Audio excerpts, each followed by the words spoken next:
আজকের গল্প mister x, Pranab Sen. Calling বেলের শব্দ কানে যেতেই ঘর থেকে দ্রুত বেরিয়ে গিয়ে দরজা খুললেন ডক্টর সুনীল রায়। বাইরে যারা দাঁড়িয়ে আছে কেউই তাদের পরিচিত নয়। উনি অপেক্ষা করছিলেন মানুষের জন্য। মানুষের আসার সময় পেরিয়ে গেছে অনেকক্ষণ, তাই আস্তে আস্তে উদ্বেগ বাড়ছিল। মানুষ এসেছে ভেবে দরজাও খুলেছিলেন, কিন্তু তাকে দেখতে না পেয়ে একটু বিরক্তই হলেন। অথচ যারা এসেছে তাদের অবজ্ঞা করে চলেও যাওয়া যায় না। প্রশ্ন করলেন, বলুন আপনারা কি চান? পল্টু ওদের নেতা উত্তর দিল, আপনি ওরা নতুন এসেছেন তাই আমাদের চেনেন না। আমরা এবার খুবই পরিচিত, প্রত্যেক বছর বারবারই গণেশ পুজো করি, তাই চাঁদা নিতে এসেছি। আমাকে কত দিতে হবে? 100 টাকা। এত টাকা আমি দিতে পারবো না। আপনি জানেন বাজার কত চড়া?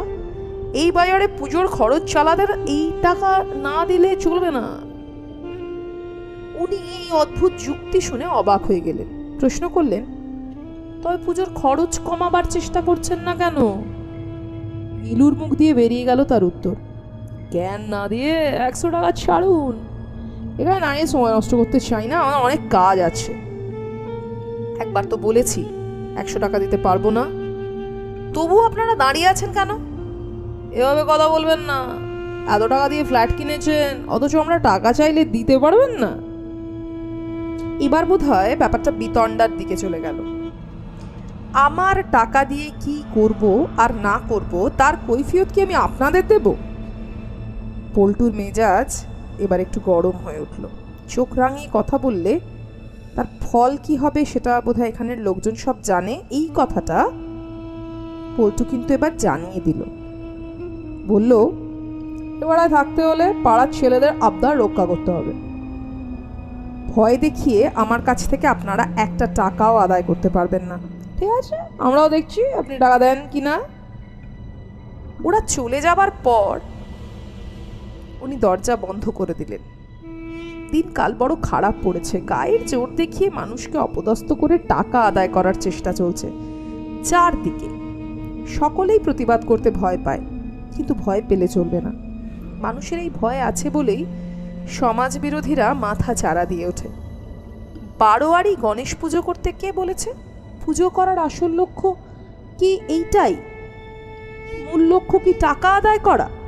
পুজোটা কি আসল লক্ষ্য নয়? ইজি চেয়ারে বসে এইসব কথা ভাবছিলেন ডক্টর সুনীল রায়। উনি একজন বৈজ্ঞানিক। সম্প্রতি যন্ত্রমানবের সামাজিক ভূমিকা প্রসঙ্গে তাঁর গবেষণা সুধীজনের প্রশংসা লাভ করেছে। কলিং বেলের শব্দ কানে যেতে চিন্তার ব্যাঘাত ঘটল। এবার নিশ্চয়ই মানুষ এসেছে। দরজা খুলে মানুষকে দেখে প্রশ্ন করলেন, তুমি এত দেরি করলে কেন? বাড়ি থেকে বেরিয়েছি ঠিক সময়, কিন্তু মাঝপথে এসে বাস থেমে গেল। কিছু ছেলে বাসে উঠে বলল আপনারা নেমে যান, বাস আর চলবে না। তো আমি জিজ্ঞাসা করলাম কেন? ওরা বলল আমাদের নেতাকে পুলিশ ধরে নিয়ে গেছে, তারই প্রতিবাদে আমরা রাস্তা অবরোধ করেছি। বাস থেকে নেমে হাঁটতে শুরু করলাম। রাস্তায় চলতে চলতে অনেকের মন্তব্য কানে এলো, একজন ওয়াগন ব্রেকারকে পুলিশ ধরেছে, তাতে অন্যায় কি হয়েছে? ডক্টর রয় বেশ মনোযোগ দিয়ে শুনছিলেন মানুষের কথা। এই ঘটনা শুনে উনি বুঝলেন সমাজটা ক্রমশ অন্ধকারের দিকে এগিয়ে চলেছে। এর হাত থেকে পরিত্রাণের উপায় খুঁজে বার করতে হবে। কিছুক্ষণ চুপচাপ থাকার পর ডক্টর রয় বললেন, দেখো মানুষ, আমরা বিজ্ঞানের যে ব্যাপার নিয়ে গবেষণা করছি তাতে সাধারণ মানুষ কিভাবে উপকৃত হতে পারে। শুধু মুষ্টিমেয় কিছু মানুষের প্রশংসা বা তাদের প্রয়োজনের দিকে নজর দিলে চলবে না। বিজ্ঞানকে ব্যবহার করতে হবে সাধারণ মানুষের প্রয়োজন মেটাতে। আমি আপনার সঙ্গে সম্পূর্ণ একমত স্যার। যন্ত্র মানবকে দিয়ে আমরা অনেক দুরূহ কাজ করিয়ে নিই। আজ তাকে আমি অন্যভাবে ব্যবহার করতে চাই। এই কথা ভেবে আমি আমার গবেষণার বিষয়বস্তু ঠিক করেছিলাম। যন্ত্র মানবের সামাজিক ভূমিকার প্রসঙ্গ নিয়ে। তুমি তো থিসিস পড়েছ, আপনি কাজ শুরু করুন। আমার পক্ষে আপনাকে যতটুকু সাহায্য করা সম্ভব আমি নিশ্চয়ই করব। আমি তোমার কাছ থেকে এই আশ্বাসটুকু পেতে চেয়েছিলাম মানুষ। তুমি যখন আমার মতো সব কিছুকে সমর্থন করছো, তবে আজ থেকেই আমরা কাজ শুরু করে দিই। মানুষ কাজ করতে প্রস্তুত। ডক্টর রয়ের মতন একজন খ্যাতিমান বৈজ্ঞানিকের সহকারী হিসেবে কাজ করার সুযোগ তো সহজে পাওয়া যায় না। এই সুযোগ যে তার জুটেছে, সেজন্য সে নিজেকে ভাগ্যবান বলে মনে করল। দিনের পর দিন কাজ চলছে, দিনরাত পরিশ্রম করতে কোনো অসুবিধা নেই। মানুষ বাড়ি ফেরার কথা ভুলে গেছে। কাজের মধ্যে ডুবে থাকলে পৃথিবীর অন্য সব কিছু সে ভুলে থাকতে পারে। 1 মাস পরিশ্রমের পর যন্ত্রমানব তৈরি হলো। পুরোপুরি মানুষের মতন দেখতে, মানুষের সঙ্গে তফাৎ করা খুব সহজে সম্ভব নয়। ডক্টর রয় পরীক্ষামূলক কাজে লাগানোর জন্য যন্ত্রমানবকে নির্দেশ দিলেন, আমাদের জন্য 2 কাপ কফি করে নিয়ে এসো তো তাড়াতাড়ি। 10 মিনিটের মধ্যে কফি নিয়ে হাজির। ডক্টর রয় যন্ত্রমানবের কাজে সন্তুষ্ট হয়ে হ্যান্ডশেক করলেন। এইভাবে বিভিন্ন প্রয়োজনে ওকে ব্যবহার করতে পারলেই পরিশ্রম সার্থক হবে। দিন 2 পরের ঘটনা। একদিন বিকেলে ডক্টর রয় মানুষের সঙ্গে গল্প করছেন। এমন সময় সদর দরজায় কারা যেন অবিরাম ধাক্কাধাক্কি করছে। উনি বিরক্ত হয়ে উঠলেন। যন্ত্রমানবকে বললেন, তুমি দরজা খুলে দেখো তো কারা এসেছে। যন্ত্রমানব দরজা খুলে জিজ্ঞেস করলেন, আপনাদের কি প্রয়োজন? আপনি কে? আপনাকে বলে কোনো লাভ নেই। আমাকে বলতে পারেন, আমি এ বাড়িতে থাকি। আমরা টাকা চাই। টাকা দেয়া সম্ভব নয়। আর কেন টাকা দেব?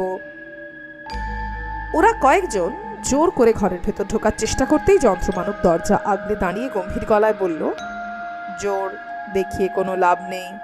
ভেতরে ঢুকতে আমি দেব না। পল্টু পকেট থেকে ছুরি বের করে আক্রমণ করলো যন্ত্রমানবের তলপেট লক্ষ্য করে। ছুরি চালাতেই পল্টু ছিটকে পড়ল দেওয়ালে। সারা শরীরে বিদ্যুতের প্রবাহ খেলে গেছে। যন্ত্রণায় কুঁকড়ে যাচ্ছে শরীর। আবার ঝাঁপিয়ে পড়ার শক্তি যেন নেই।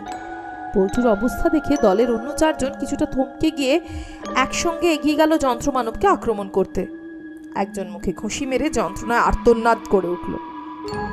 মুখটা যেন লোহার মতন শক্ত, আঙুলের হাড় হয়তো ভেঙে গেছে। এই অবস্থায় কেউ আর ঘুষি মারার চেষ্টা করলো না। আর 3 জন ওদের অবস্থা দেখে কিছুই বুঝতে না পেরে বোকার মতো দাঁড়িয়ে রইল। যন্ত্রমানব এগিয়ে এসে 2 হাতে দুজনকে কলার ধরে মাটি থেকে কিছুটা উপরে তুলে শূন্যে ছুঁড়ে দিল।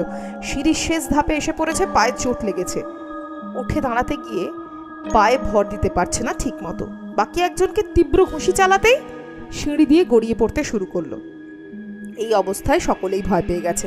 এমন শক্তিমান পুরুষের সঙ্গে মোকাবিলা করার কথা কোনোদিন ওরা ভাবতেই পারেনি। তাই পালিয়ে যাওয়া ছাড়া আর কোনো উপায় ছিল না। দরজা বন্ধ করে দিয়ে যন্ত্রমানব ঘরে ঢুকতেই ডক্টর রয় বিপুলভাবে অভিনন্দন জানালেন। এই তো চাই, সাবাস। এমনভাবেই ওদের সায়স্তা করতে পারলে বাছাধনরা জোর জুলুম চালানো বন্ধ করতে বাধ্য হবে। এই খবর রটে যেতে বেশি দেরি হয়নি। এই অঞ্চলের অনেক মানুষ ছুটে এসেছেন ডক্টর রয়ের কাছে। এতদিন পর সত্যি একজনে পাড়ায় এসেছে যে পাড়ার উঠতি মাস্তানদের মোকাবিলা করার মতন সাহস রাখে। কেউ জোর জুলুম বরদাস্ত করতে পারেননি, কিন্তু ভয় পেয়ে সব অত্যাচার বিনা প্রতিবাদে মেনে নিতে বাধ্য হয়েছে। আজ যেন সকলেই মনোবল ফিরে পেয়েছে। এটাই তো আসল একটা মনোবল। নবীনবাবু বললেন, আপনার মতন মানুষকে কাছে পেয়ে সত্যিই আমরা গর্বিত। আপনার সাহস আমাদের বুকে নতুন শক্তি এনে দিয়েছে। অত্যাচারের বিরুদ্ধে রুখে না দাঁড়াতে পারলে তা সত্যি মাথায় চেপে বসে। মঙ্গলবাবু বললেন, আপনি যে শিক্ষা দিয়েছেন তাতে বাছাধনেরা কিছুটা ঠান্ডা হবে।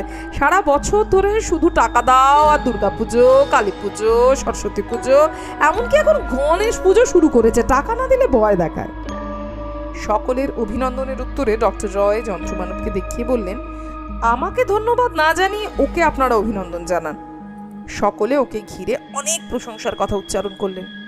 সত্যি আপনার অসীম সাহসের পরিচয় পেয়ে আমরা মুগ্ধ, ইত্যাদি ইত্যাদি। যন্ত্রমানব হেসে উত্তর দিল, আপনারা সকলেই যদি এগিয়ে আসেন তবে এই কাজে আমি আরও এগিয়ে যেতে পারি। এই ঘটনার পর বেশ কয়েকদিন চলে গেছে। বিকেলবেলায় ডক্টর রয় মানস আর যন্ত্রমানবকে সঙ্গে নিয়ে বেড়াতে বেরিয়েছেন। পাড়ার পার্কে মানুষ কম আসে, বিশেষ করে সন্ধে হয়ে এলে সকলেই ঘরের দিকে পা বাড়ায়। 3 জনে ঘাসের ওপর বসে গল্প করছে। এমন সময় পল্টু তার দলবল নিয়ে পার্কে এলো। ব্যাস, আর দলে দলে আছে 10 জন। 4 দিক দিয়ে ঘিরে ফেলেছে। পল্টু চিৎকার করে বলল, আমাদের পুজো বন্ধ করে দিয়েছে এত বড় সাহস! আজ দেখি কার শক্তি আছে আপনাদের উদ্ধার করে। যন্ত্রমানব হঠাৎ লাফ দিয়ে উঠে দাঁড়িয়ে বেপরোয়া ঘুষি চালাতে শুরু করলো। যন্ত্রমানবের শরীর থেকে আলোর রশ্মি বেরোতে শুরু করেছে। সেই আলো ওদের চোখের উপর পড়তেই চোখে অসহ্য যন্ত্রণা শুরু হয়েছে। সকলে মাটিতে শুয়ে পড়ে চোখে হাত দিয়ে ছটফট করছে। যন্ত্রমানব বলল, 2 ঘন্টা ধরে তোদের এই অবস্থায় থাকতে হবে, তারপর চোখে দেখতে পাবি। আর যদি কোনোদিন বেয়াদপি করবি তো চিরকালের জন্য অন্ধ করে দেব। যন্ত্রমানব রেগে গেলে শরীর থেকে এমন আলোর রশ্মি বেশি বেরিয়ে আসে, ডক্টর রায় নিজেও ওয়াকিবহাল ছিলেন না। আজ নতুন জিনিস আবিষ্কার করতে পেরে নিজে যথেষ্ট খুশি। ওদেরকে এই অবস্থায় দেখে কেউ কেউ ছুটে আসছে, খবর উঠে যেতে বেশি সময় লাগছে না, ক্রমশ ভিড় বাড়ছে। 10 জন মাস্তানকে এত সহজে কিভাবে কাবু করতে পেরেছেন, এই প্রশ্ন সকলের মনে। ওরা 3 জন উঠে চলে গেলেন বাড়িতে। এখন আর গল্প করা সম্ভব নয়। এই খবর রটতে রটতে সংবাদপত্রের অফিসে গিয়ে পৌঁছেছে। সাংবাদিকরা ছুটে এলেন ডক্টর রয়ের সঙ্গে দেখা করতে। ডক্টর রয় জানালেন, এই কৃতিত্ব আমার প্রাপ্য নয়। আমরা 3 জন মিলে এই কাজ করেছি, তবে আমাদের সাথে মিস্টার এক্সের ভূমিকা সবচেয়ে বেশি। ওর প্রশংসা করে আপনারা লিখবেন, তাতেই আমরা খুশি। মিস্টার এক্স মানে যন্ত্রমানবটার সঙ্গে সাংবাদিকরা কথা বললেন, ছবি তুলতে চাইলেন, কিন্তু মিস্টার এক্স ক্যামেরার সামনে দাঁড়াতে রাজি হলো না। প্রতিটি সংবাদপত্রের পাতায় সংবাদ ছাপা হয়েছে। মিস্টার এক্সের অসীম সাহসের জন্য সকলেই প্রশংসা করেছেন। এলাকার মানুষরা এক বাক্যে সকলে স্বীকার করেছেন যে এখন তারা অনেক নিশ্চিন্তে পথে চলাফেরা করতে পারছেন, অনেক নিরাপত্তা ফিরে পেয়েছেন। পল্টুর দলের লোকেরা ভয় পেয়ে গেছে, ওদের পুরনো কাজকর্ম বন্ধ হয়ে গেছে। সেদিন চোখের অসহ্য যন্ত্রণার কথা কেউ ভুলতে পারেনি। এখনও সেই কথা মাঝে মাঝে ওরা মনে করছে। বেয়াদপি করার জন্য যে চিরকাল অন্ধ হয়ে যাবে সেটা ওরা মনে রেখেছে। এমন একজন মানুষকে নিয়ে সরকার চিন্তা ভাবনা শুরু করেছে। ওকে যদি আইন শৃঙ্খলা রক্ষার কাজে ব্যবহার করা যায় তবে তো সমস্ত মানুষ উপকৃত হবে। সরকার পক্ষের এমন একজন মন্ত্রী এসে দেখা করলেন ডক্টর রায়ের সঙ্গে। উনি প্রস্তাব দিলেন, মিস্টার এক্সকে আমরা প্রশাসনের কাজে ব্যবহার করতে চাই। আইন শৃঙ্খলা রক্ষার কাজে এমন একজন নির্ভীক মানুষের আজ বড় বেশি প্রয়োজন। ডক্টর রয় বললেন, যদি মিস্টার এক্স রাজি হয় আমার কোনো আপত্তি নেই। মিস্টার এক্স, আপনি কি আমার প্রস্তাবে রাজি? এখনই ঠিক কিছু বলতে পারছি না, আমাকে ভাববার সময় দিন। ঠিক আছে, আমি আপনাকে 3 সাথে সময় দিচ্ছি, আপনি ভেবে চিন্তে সিদ্ধান্ত নিয়ে আমাকে জানাবেন। উনি চলে গেলেন। মিস্টার এক্স কি সিদ্ধান্ত নেবে তাই নিয়ে ডক্টর রয় আর মানুষ আলোচনা শুরু করলো। মানুষ বলল, অনেক মানুষের প্রয়োজনের কথা ভেবেই আমরা ওকে সৃষ্টি করেছি, আর যখন সে সুযোগ পাওয়া গেছে তা হাতছাড়া করে কোনো লাভ নেই। ডক্টর রয় মানুষের যুক্তি মেনে নিলেন। সুতরাং মিস্টার এক্সকে আরও দায়িত্বপূর্ণ কাজে নিযুক্ত করা হবে। এই কাজে সফল হলে সারা পৃথিবীতে আলোড়ন সৃষ্টি হবে। তখন ডক্টর সুনীল রায় আর মানস বসু পৃথিবীর মানুষের কাছে আলোচনার বিষয়বস্তু হয়ে দাঁড়াবেন। এখন উজ্জ্বল আগামী দিনের কথা ভেবে দুজনের মনে নতুন আনন্দ দেখা দিল। ডক্টর রয় ওকে সব রকম আমন্ত্রণ আক্রমণ মোকাবিলা করার জন্য সারা শরীর বুলেট প্রুফ পাত দিয়ে ঢেকে দিলেন। গুলি বোমা এবার আর কোনো ক্ষতি করতে পারবে না। নির্দিষ্ট দিনে সেই মন্ত্রী মিস্টার এক্সের মতামত জানার জন্য উপস্থিত হয়েছেন। মিস্টার এক্স সম্মতি দেওয়ায় উনি আনন্দ প্রকাশ করলেন, তবে প্রশাসনের কেউ কেউ আপত্তি তুলেছেন। এমন গুরুত্বপূর্ণ একটা কাজে একজন অনভিজ্ঞ লোককে নিয়োগ করা ঠিক হবে না। কিন্তু তার উত্তরে মন্ত্রী বলেছেন, পরীক্ষামূলকভাবে আমরা এই কাজ করতে চাই। যদি উনি সাফল্য লাভ করতে না পারেন তবে অনায়াসে ওনাকে দায়িত্ব থেকে সরিয়ে দেওয়া হবে। এতদিন ধরে অভিজ্ঞ লোকেরাই যখন কিছু করতে পারেনি, এখন ওনার পক্ষে কি করা সম্ভব তাকে অনুমান করা যায় না। সুযোগ দিয়ে একবার দেখি, শুধু অনুমানের ভিত্তিতে একজনের যোগ্যতাকে ছোট করে দেখে কি লাভ। অবশেষে সকলেই একমত হলেন যে মিস্টার এক্সকে নিযুক্ত করা হবে 1 মাসের জন্য। যদি সফল হতে পারেন তবে মেয়াদ বাড়ানো হবে। সিদ্ধান্ত অনুযায়ী মিস্টার এক্সকে নিযুক্ত করা হলো। ওনার জন্য আলাদা ঘরের ব্যবস্থা করা হয়েছে। ডক্টর রয় আর মানুষকে ইচ্ছে মতন যাওয়া আসার সুযোগ দেওয়া হয়েছে। মিস্টার এক্সের দায়িত্ব হাতে নিয়ে শুরু করলেন শহরের বিভিন্ন প্রান্তে সমাজ বিরোধীদের বিরুদ্ধে অভিযান। প্রতিদিন এক একটা ডেরায় হানা দেন আর গ্রেপ্তার করে জেলে পোড়েন। এইভাবে কাজ চলতে থাকায় শহরের সমাজ বিরোধীরা ভয়ে তটস্থ হয়ে উঠেছে। সকলেই অবাক, কোথায় এতটুকু গোলমাল হয় না, অথচ গ্রেপ্তার হচ্ছে প্রতিদিন। তবে কি ওরা স্বেচ্ছায় পুলিশের কাছে আত্মসমর্পণ করছে?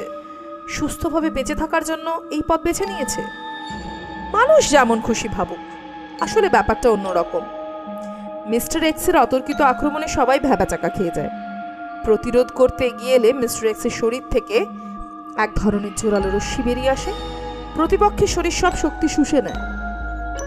সঙ্গে সঙ্গেই সে মাটিতে পড়ে যায় পুতুলের মতন। তখন গ্রেপ্তার করার জন্য সঙ্গীরা এসে হাতকড়া পরিয়ে তাকে তুলে নিয়ে আসে। কাজ চলছে। শহরের মানুষের জীবনে নিরাপত্তা ফিরে এসেছে। চুরি, ছিনতাই, ডাকাতি, রাহাজানি শহরের বুক থেকে প্রায় নিশ্চিহ্ন হয়ে গেছে। এখন সংবাদপত্রে এই ধরনের কোনো খবর থাকে না। চারদিকে আলোচনা চলছে, সত্যি এতদিনে একটা যোগ্য মানুষের সন্ধান পাওয়া গেছে। যারা একদিন মিস্টার এক্স এর নিয়োগ নিয়ে বিরোধিতা করেছিলেন তারাই আজ সবচেয়ে বেশি প্রশংসা করছেন। মিস্টার এক্স এবার ঠিক করলেন বন্দর এলাকায় হানা দেবেন। এখানে সবচেয়ে বেশি জঘন্য কাজ হয়। পৃথিবীর অনেক দেশেই বন্দর এলাকাগুলি অন্ধকারের রাজত্ব হয়ে উঠেছে। আজ মিস্টার এক্স 20 জন সঙ্গী নিয়ে ভ্যানে করে এগিয়ে চলেছেন। হঠাৎ একজন অফিসার জিজ্ঞেস করলেন, আপনি কোথায় যাবেন? মিস্টার এক্স উত্তর দিলেন, পৌঁছলেই বুঝতে পারবেন কোথায় যেতে চাই। আগের থেকে জানতে পারলে কাজের সুবিধে হয়। আমার স্বভাবই এই, আগের থেকে জানিয়ে কোনো কাজ করতে পারি না। আমি চাই অতর্কিত আক্রমণ করতে, যাতে প্রতিপক্ষ মোকাবিলা করার কোনো সুযোগ না পায়। কিন্তু আমাদের জানাতে আপত্তি কোথায়? না, কোনো আপত্তি নেই। তবু একজন জানলে আর 5 জন যেদিন যেতেই পারে, তাই গোপনীয়তা রক্ষা করাই আমাদের কাজ। অফিসার সন্তুষ্ট হলেন না মিস্টার এক্সের কথা শুনে, তবু সরাসরি কিছু বলারও সাহস পেলেন না। মিস্টার এক্সের কাছে সংবাদ আছে, আজই ঘাঁটি আক্রমণ করতে পারলে 10 লক্ষ টাকার চড়াই মাল ধরা পড়বে এবং আন্তর্জাতিক চোরাচালান দলের একটা অংশ যারা এখানে কাজ করছে তাদের ধরা সম্ভব হবে। গাড়ি নির্দিষ্ট জায়গায় এসে গেছে। গাড়ি থেকে সবাই নেমে পড়লেন। মিস্টার এক্স সকলকে নির্দেশ দিলেন তাকে অনুসরণ করার জন্য। একজন পুলিশ গুপ্ত ঘাঁটির পথ চেনে, সেই পথ দেখিয়ে নিয়ে চলেছে। অনেক অন্ধকার পথ ঘুরে ঘুরে অবশেষে হাজির হলেন সেই বাড়ির সামনে। দোতলা বাড়ির শেষ প্রান্তে একটা বড় ঘর। সেখানে দলের নেতা রাজা সাহেব ওরফে খোকন সরকার তার শাগরেদদের নিয়ে আলোচনায় ব্যস্ত। মিস্টার এক্স আসার সঙ্গে সঙ্গেই ভেতরে খবর পৌঁছে গেছে। মিস্টার এক্স সকলকে নির্দেশ দিলেন, আপনারা সতর্ক থাকুন, যাতে কেউ পালিয়ে যেতে না পারে। আমি একাই ওপরে যাচ্ছি। দরজা খুলে ঢোকার সঙ্গে সঙ্গেই ঝাঁকে ঝাঁকে গুলি এসে ধাক্কা মারল মিস্টার এক্সকে। উনি পড়ে গেলেন মাটিতে। পড়ে যেতে যেতে পকেটে হাত ঢুকিয়ে সুইচ টিপে দিলেন। শরীর থেকে তীব্র রশ্মি বেরিয়ে আসছে। হাঁটার জন্য শরীরে সামান্য শক্তিটুকুও হারিয়ে যাচ্ছে। যারা ছুটে এসে জাপটে ধরতে চেয়েছিল তারা চোখে কিছুই দেখতে পাচ্ছে না, সকলেই মাটিতে গড়িয়ে পড়ছে। মিস্টার এক্স উঠে দাঁড়িয়ে গম্ভীর গলায় নির্দেশ দিলেন, খোকন বাবু, রিভলভার ফেলে দিয়ে আত্মসমর্পণ করুন, না হলে আপনার অনুচরদের মতন আপনাকেও মাটিতে শুয়ে পড়তে হবে।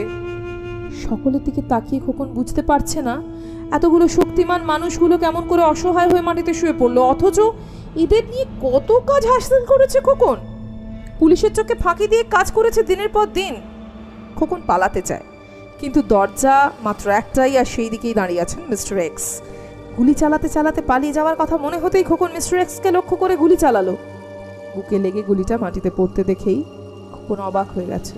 মিস্টার এক্স বললেন, আপনি আমার কথা যখন শুনতে চাইছেন না, তখন আমার অস্ত্র প্রয়োগ করি, দেখি আপনি কেমন করে আমার হাত এড়িয়ে পালাতে পারেন। হঠাৎ কপালে আলো দপ করে জ্বলে উঠে নিভে গেল। খোকনের চোখ ঝলসিয়ে উঠেছে, যেন একেবারে অন্ধ হয়ে গেছে। এত আলোর মধ্যেও সবকিছু অন্ধকার। এ অবস্থায় কোথায় পালাবে? মিস্টার এক্স বারান্দায় দাঁড়িয়ে নিচে দাঁড়িয়ে থাকা সঙ্গীদের নির্দেশ দিলেন, আপনারা ওপরে এসে সকলকে গ্রেপ্তার করুন। ঘরে ফিরে এসে দেখে খোকন কি যেন হাতড়ে খুঁজে বেড়াচ্ছে। কি খুঁজছেন? মিস্টার এক্স জানতে চাইলেন। কিছু না, আপনাকে সবই বলতে হবে খোকন বাবু। আজ যখন সবাইকে ধরতে পেরেছি, কথা বের করে নিতে বেশি সময় লাগবে না। সকলকে গ্রেপ্তার করে নিয়ে চলেছেন। মিস্টার এক্স ড্রাইভার কেবিনে বসে আছেন, পাশে সেই পুলিশ অফিসার। আজকের এই অভিযানের সাফল্যে উনি যথেষ্ট বিস্মিত। উনি মিস্টার এক্সের শক্তির রহস্য জানতে চান, তাই বললেন, আমি আপনাকে একটা প্রশ্ন করব, আপনি উত্তর দেবেন। বলুন। আপনি কিভাবে এতগুলো মানুষকে হার মানালেন? আপনি এতটুকু আঘাত পেলেন না, এটাই বা কি করে সম্ভব? এই প্রশ্নের উত্তর আমি দিতে পারছি না, আমি দুঃখিত। আপনি যদি আমাদের জানান তবে আমরাও এইভাবে সফল হতে পারবো। আপনি নিশ্চয়ই চান আমরাও আপনার আদর্শ অনুসরণ করি। এই রাস্তা আপনাদের জন্য নয়, আর তাছাড়া আমার মতন কাজ আপনারা কখনো করতে পারবেন না। মিস্টার এক্সের কাজে সাফল্য লাভ করার আসল সূত্রটা অজানাই রয়ে গেল সকলের। সংবাদপত্রের পাতায় এই বিরাট দলের সমস্ত গোপন কার্যকলাপ প্রকাশিত হয়েছে। খোকনের কাছ থেকে আরো কিছু মাতব্বরের হদিশ পাওয়া গেছে। তাদের ধরতে পারলে বন্দর এলাকার সমস্ত রকম চোরা কারবার বন্ধ করা সম্ভব হবে। মিস্টার এক্স আর দিন দশেকের মধ্যে সকলকে গ্রেপ্তার করে হাজতে পুরলেন। 1 মাসের মধ্যে মিস্টার এক্স যোগ্যতা প্রমাণ করলেন। মিস্টার এক্সকে নিয়ে চারিদিকে তোলপাড় চলছে। দেশের বিভিন্ন প্রান্ত থেকে সাংবাদিকরা ছুটে আসছেন। তারা চান মিস্টার এক্স সম্পর্কে পুরো তথ্য সংগ্রহ করতে, কিন্তু মিস্টার এক্স কারোর সঙ্গে দেখা করতে রাজি নন। সকলকেই জানিয়ে দেওয়া হচ্ছে যে মিস্টার এক্স সম্পর্কে যদি কিছু জানতে চান তবে তার ঘনিষ্ঠ সহযোগী ডক্টর সুনীল রায় ও মানস বসুর সঙ্গে যোগাযোগ করতে পারেন। এই ঘোষণায় সকলে সন্তুষ্ট নন। সরাসরি মিস্টার এক্সের সঙ্গে কথা বলার সুযোগ না পেয়ে বাধ্য হয়ে ডক্টর সুনীল রায়ের সঙ্গে কথা বলেছেন অনেকে, কিন্তু কেউই তার শক্তির আসল রহস্য সম্পর্কে কিছুই জানতে পারেনি। ইজি চেয়ারে বসে ভাবতে ভাবতে একসময় ঘুমিয়ে পড়েছিলেন প্রখ্যাত বৈজ্ঞানিক ডক্টর সুনীল রায়। আচমকা ঘুম ভাঙতে চেয়ার ছেড়ে উঠে দাঁড়ালেন, চোখ কচলে ঘরের কোণে তাকালেন। যন্ত্রমানব দাঁড়িয়ে আছে তার দিকে চেয়ে। কাজ এখনো পুরোপুরি শেষ হয়নি। ডক্টর রায়ের ইচ্ছা, যদি সত্যিই যন্ত্রমানবকে দিয়ে এমন কাজ করিয়ে নেওয়া যায় তবে সমাজের উপকার হতে পারে। এমন এক ভবিষ্যতের কথা ভেবে কাজে হাত লাগালেন, মানুষের জন্য অপেক্ষা না করে। অর্থাৎ পুরোটাই ছিল একটা স্বপ্ন, একটা কল্পনা, ভবিষ্যতের ভালো ভেবে। আজ তবে এই পর্যন্তই। Please subscribe, share and comment. গল্পটা কেমন লাগলো অবশ্যই তোমরা জানিও কিন্তু সবাই। আপনারা সবাই ভালো থাকবেন।